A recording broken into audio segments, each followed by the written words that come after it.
play might be, or is it just anticipated that we're waiting for the Senate here? I mean, is there any negotiation at all in terms of saying, okay, I can deliver this many numbers on this great CR, nothing like that? The House has a responsibility to keep the government open and meet the needs of the American people. Pursuant to the United States Constitution, all appropriations bills have to initiate in the House of Representatives. The extreme MAGA Republicans are determined to shut the government down and hurt everyday Americans because they are on an ideological crusade. This is not anti-woke week. It's Project 2025 week.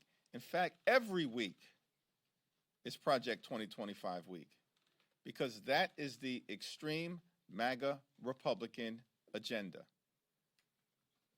And we're determined to stand up for the American people. I have not spoken to Speaker Johnson today or subsequent to the collapse of the House Republican shutdown bill, but time is short.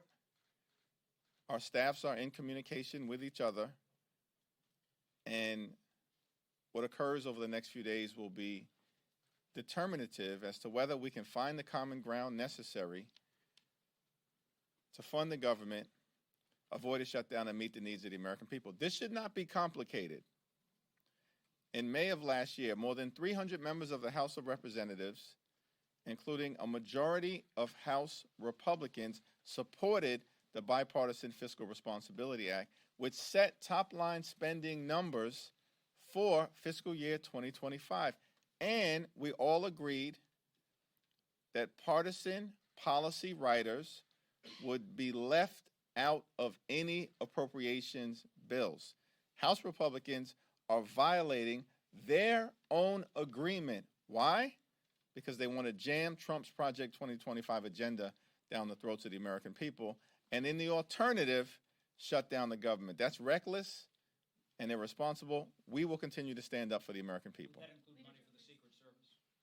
Just to follow up on Chad's question, you said you haven't spoken to Speaker Johnson since the bill his proposal failed last night.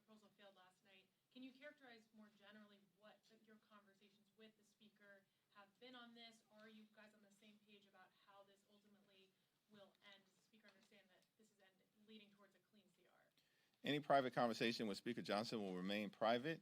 However, there's nothing inconsistent between what I may say to Speaker Johnson privately and what we are saying publicly. This is not complicated. We have already reached an agreement connected to the Bipartisan Fiscal Responsibility Act with respect to the top-line spending number for fiscal year 2025. And we will not accept any partisan, right-wing policy changes to current law.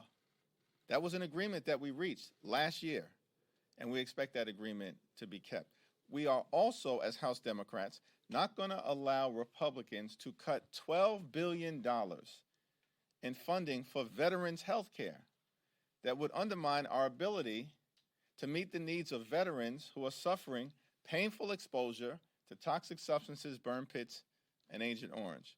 As House Democrats, we will not let extreme MAGA Republicans shortchange our military readiness to the tune of $6 billion.